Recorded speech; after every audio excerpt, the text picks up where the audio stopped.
ચાલો વિદ્યાર્થી મિત્રો, નમસ્કાર.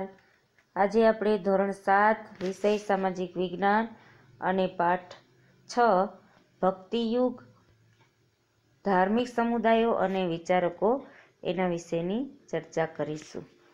તો ચાલો આપણે જોઈએ કે ભક્તિયુગ અને ધર્મના સમુદાયો અને એના વિચારકો લોકોને કેવો સંદેશો આપ્યો એના વિશેની ચર્ચા કરીએ. ભારતના મધ્યકાલીન સાંસ્કૃતિક ઘટનાક્રમની એક મહત્વપૂર્ણ ઘટનામાં ભક્તિ અને સૂફી ચળવળનો સમાવેશ થાય છે. સૂફી એટલે કે મુસ્લિમ ધર્મમાં સુધારણા માટેનું જે આંદોલન થયું તેને સૂફી ચળવળ કહેવામાં આવે છે. આ ચળવળનો હેતુ કોઈ રાજસત્તા સામે કે કોઈ રાજકીય લાભ મેળવવા માટેનો ન હતો, પરંતુ તેનું મુખ્ય પ્રયોજન અજ્ઞાન, મિથ્યાચારો, દુઃખ અને યાતનાઓથી પીડિત લોકોને સાદો, સરળ, ધર્મયુક્ત માર્ગ બતાવવાનો હતો. મિથ્યાચારો એટલે ખોટા વિચારોમાં રચ્યા પચ્યા રહેવું, તે મિથ્યાચારો. યાતનાઓ એટલે દુઃખ. તો એમાં બધા રત રહેતા હતા. તેમાંથી બહાર લાવવા માટેના જે પ્રયત્નો કરવામાં આવ્યા તે ભક્તિયુગ દ્વારા કરવામાં આવ્યા. સંતો પોતાના જીવનમાં ચરિતાર્થ કરેલા ઉપદેશ જનતાને આપતા, તેથી તેનો ઊંડો પ્રભાવ પડતો હતો. પોતે પોતાના જીવનમાં ઉતારતા અને એ જ લોકોને સમજાવતા, એટલે લોકો ઉપર તેનો પ્રભાવ પડતો હતો. ભારતના ઇતિહાસમાં ભક્તિ અને સૂફી આંદોલનનો ઉદ્ભવ, વિકાસ થયો. તેના કારણે ધર્મમાં ઉચ્ચ નીચના ભેદભાવ, માન્યતાઓ, અંધશ્રદ્ધાઓ, વિવિધ ધર્મની વાડાબંધીની અવગણના કરી ભક્તિ માર્ગના દ્વાર બધા માટે ખોલી નાખ્યા. વિવિધ ધર્મના વાડા એટલે કે અલગ અલગ ધર્મ છે, એમાં અલગ અલગ વિચારો, રીત રિવાજો પ્રવેશેલા હોય, તો એ દરેક માટે ભક્તિના માર્ગ છે એ ખોલી નાખવામાં આવ્યા. ભક્તિ અને સૂફી આંદોલનો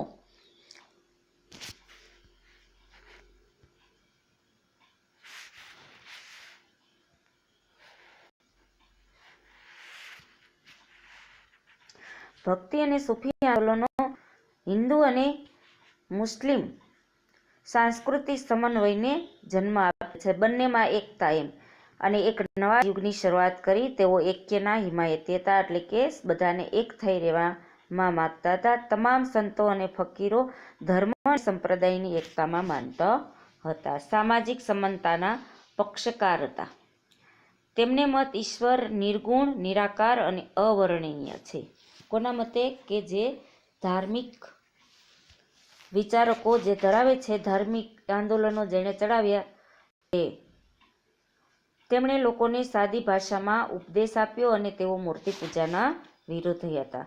લોકો સમજી શકે તેવી ભાષામાં સાહિત્ય અને પદોની રચના કરવામાં આવી, જેમાં નરસિંહ મહેતાનું વૈષ્ણવજન જે પદ છે એને આપણે પણ આજે યાદ કરીએ છીએ.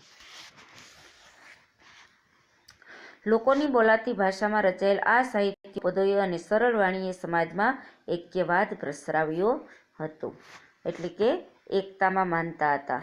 તેઓ કહેતા કે બધા ધર્મોનો સાર એક જ છે, ઈશ્વર એક જ છે અને તે બધે વસેલો છે, અને બધા જ ધર્મોનો એક જ માર્ગ છે, તો ઈશ્વર સાથે અનુરાગ, એટલે કે ઈશ્વર સાથે તમારે પ્રેમ હોવો જોઈએ. અનુરાગનો અર્થ પ્રેમ.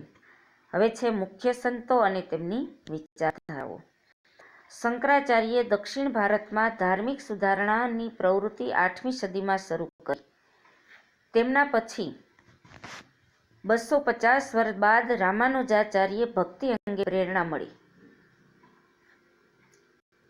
પ્રેરણા આપી. આ સમયે દક્ષિણ ભારતમાં અલવાર અને નૈનાર સંતોએ પણ ભક્તિ અને ધાર્મિક આંદોલનનો પ્રચાર અને પ્રસાર કર્યો.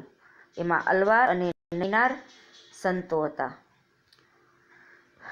અલવાર છે એ સંતો વૈષ્ણવ ધર્મના હતા, અને નૈનાર છે એ શૈવ ધર્મના, એટલે કે અલવાર સંતો કૃષ્ણ ભગવાનને માનતા હતા અને નૈનાર સંતો છે એ શંકર ભગવાનની પૂજા કરતા હતા. ભક્તિ માર્ગના આ અનુયાયીઓ એકેશ્વરવાદમાં માનતા હતા. એક થઈને બધાને ભક્તિ કરવાની છે. તેઓ તમામ ધર્મો અને સંપ્રદાયોની એકતામાં વિશ્વાસ ધરાવતા હતા અને મૂર્તિ પૂજા તેમજ ક્રિયાકાંડના વિરોધી હતા. એટલે કે મૂર્તિ પૂજા નહીં કરવી એમાં માનતા હતા. ભક્તિ આંદોલનો એ આત્મ સાક્ષાત દ્વારા બધા માટે દ્વાર ખોલી નાખ્યા. આત્માનો સાક્ષાત કરવા માટે ભક્તિ માર્ગના દ્વાર ખોલવામાં દરેક વ્યક્તિને આવવા માટે દ્વાર ખોલી નાખ્યા. સંતો અને ચિંતકોએ આમ જનતાની ભાષામાં ઉપદેશ આપ્યો. આ સંતો અને તત્વચિંતકોએ કેટલાક મહાન આચાર્યો હતા, જેમાં એક શંકરાચાર્ય હતા અને શંકરાચાર્ય હિન્દુ ધર્મના પક્ષકારોમાં એક હતા. શંકરાચાર્ય પછી આશરે 250 વર્ષ પછી દક્ષિણ ભારતમાં રામાનુજ થયા.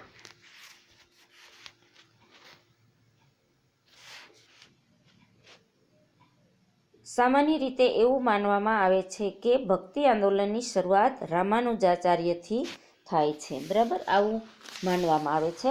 અને તેમણે ભક્તિ માર્ગનો સરળ ઉપદેશ આપી ઈશ્વરની પ્રાપ્તિનો સંદેશો આપ્યો કે ભક્તિ કરો એટલે તમે ઈશ્વર મેળવી શકો. તો શંકરાચાર્યનો પરિચય આપવામાં આવ્યો છે. શંકરાચાર્ય જન્મસ્થળ કાલડી, પિતા શિવગુરુ, માતા અંબાબાઈ એટલે કે આઈંબા. રામાનુજાચાર્ય પેરુમ્બલતુર, પિતા કેશવ અને માતા કાંતિમતી. તો આ હતા શંકરાચાર્ય અને રામાનુજાચાર્ય. હવે આપણે જોઈએ કે બંગાળમાં જયદેવ અને ચૈતન્ય જેવા મહાન સંતો થઈ ગયા. ચૈતન્ય મહાપ્રભુએ કૃષ્ણ ભક્તિના ગીતો રચીને બંગાળમાં હરિબોલનો મંત્ર ગુંજતો કર્યો હતો. હરે કૃષ્ણ હરે રામ એટલે હરિબોલનો મંત્ર. ઉત્તર ભારતમાં રામાનંદ જેવા મહાન સંતે ભક્તિ આંદોલનના શ્રી ગણેશ કર્યા એટલે કે શરૂઆત કરી. કોણે? તો કે રામાનંદ. એકેશ્વર પરંપરામાં કબીર સૌથી મહત્વપૂર્ણ સંત હતા. તેઓ વ્યવસાય વણકર હતા અને તિજક તેમનો કવિતા સંગ્રહ છે.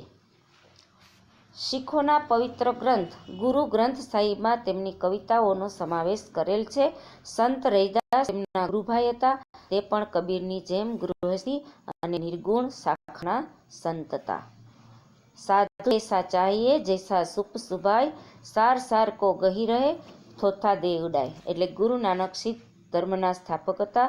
તેઓ નિર્ગુણ શાખાના સંત હતા. એમના શિષ્યો શીખ કહેવાયા. ગુરુ ગ્રંથ સાહિબ તેમનો પવિત્ર ધર્મ ગ્રંથ છે. તે ઉત્તર ભારત અને રાજસ્થાનમાં તુલસીદાસ, સુરદાસ અને મીરાબાઈ વૈષ્ણવ ભક્તિ આંદોલનના મહત્વપૂર્ણ સંતો હતા. તુલસીદાસ યુવાનીમાં સાધુ બન્યા અને તેમણે રામચરિતમાનસ અને વિનય પત્રિકા જેવા લોકપ્રિય ગ્રંથોની રચના કરી હતી. જે આપણે રામાયણ છે એ પવિત્ર ગ્રંથ છે. તુલસીદાસનો ગ્રંથ રામચરિતમાનસ આજે પણ એટલો જ લોકપ્રિય છે. ગુજરાતમાં ભક્તિ રસથી પ્રજાને તરબોળ કરવામાં 15મી સદીમાં થઈ ગયેલા સંત નરસિંહ મહેતાનો ફાળો અનન્ય છે. ત્યાર પછી ઈસવીસન 1412 થી 1480 ગુજરાતી ભાષાના આદિ કવિ છે. નરસિંહ મહેતાને ગુજરાતી ભાષાના આદિ કહેવામાં આવે છે. મૂળ તેમનું ગામ તળાજા અને કર્મભૂમિ તેમની જુનાગઢ. પછી જુનાગઢ આવીને વસેલા. તેમના જ્ઞાન અને ભક્તિપૂર્ણ પદો અને પ્રભાતિએ લોક જન સમાજ પર ઊંડી અસર કરી છે. આ એમના પદો છે. નરસિંહ મહેતાનું વૈષ્ણવજન તો તેને કહીએ એ ભજન આજે પણ લોકપ્રિય બન્યું છે. તેઓ સંસારી હોવા છતાં સંસારના રંગોથી પર હતા. તેમણે છૂતાછૂત તથા જ્ઞાતિભેદનો વિરોધ કર્યો હતો. તેઓ સૌના ઘેર ભજન કરવા જતા હતા. બરાબર, ભજન કરનાર તેમને મન હરિનો જન કહેવાતો હતો.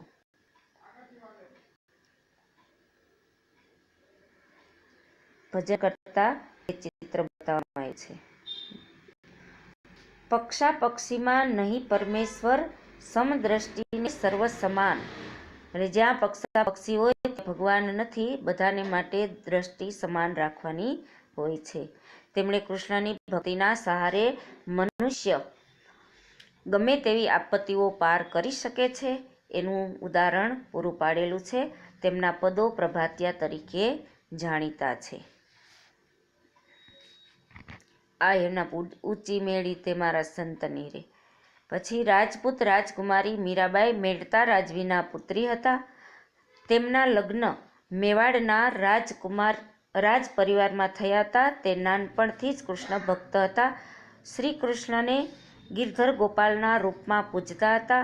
મીરાબાઈ એક ભક્ત કવિત્રી હતા અને જેમણે ગુજરાતી અને હિન્દી ભાષામાં પદો રચ્યા હતા. તેમણે રચેલા પદ નરસિંહ અને કબીરના પદની જેમ લોકપ્રિય છે. આવા જ એક સંત સુરદાસ હતા. તેઓ વલ્ભાચાર્યના શિષ્ય હતા અને વ્રજમાં રહીને તેમણે શ્રી કૃષ્ણના પદો રચ્યા હતા. વલ્ભાચાર્યના શિષ્ય કોણ હતું? તો કે સુરદાસ. અખિલ બ્રહ્માંડમાં એક તું શ્રી હરિ, જુજવે રૂપ અનંત ભાસે, દેહમાં દેવ તું, તેજમાં તત્વ તું, શૂન્યમાં શબ્દ તે વેદ વાસે. આવા પદોની રચના કરી હતી. મુજ અબળાને મોરી મીરાતબાઈ, સાંભળો ઘરેણું મારું સાચું રે, મોર સાચું રે. મીરાબાઈ કે પ્રભુ ગિરધર નાગર, હરિને ચરણે જાતું રે. મુજ અબળાને મોરી મીરાતબાઈ. આવા પદોની રચના મીરાબાઈએ કરેલી છે. તો આ મેવાડના મીરાબાઈ પણ કૃષ્ણ ભક્તિમાં રંગાયેલા હતા. મહારાષ્ટ્રમાં ભક્તિ આંદોલન ઉત્તર ભારતની બરાબર ચાલતું હતું. પંઢરપુરનું વિઠોબા મંદિર, જે અહીંયા બતાવવામાં આવ્યું છે, સંત નામદેવ મહાદ્વાર, તેનું મુખ્ય કેન્દ્ર હતું. જ્ઞાનેશ્વર મહારાષ્ટ્રમાં ભક્તિ આંદોલનના શ્રી ગણેશ કર્યા હતા. ફક્ત 15 વર્ષની વયે તેમણે ભગવદ્ ગીતા ઉપરની ટીકા જ્ઞાનેશ્વરી લખી હતી. નામદેવ યુવાનીમાં અધર્મ માર્ગે હતા, પરંતુ સાચી વાત સમજાતા તેઓ ધર્મના માર્ગે વળ્યા હતા. બરાબર, નાનપણમાં ખોટા ચડેલા, સાચી રીત સમજાતા તેઓ ધર્મમાં વળી ગયા. મહારાષ્ટ્રના મહાન સંત ગણાયા હતા. ત્યાર પછી એકનાથ પણ મહારાષ્ટ્રના મહાન સંત ગણાયા. તેઓ ઉચ્ચ નીચના અને નાત જાતના ભેદભાવનો વિરોધ કરતા. તેઓ સૌને સમાન માનતા હતા.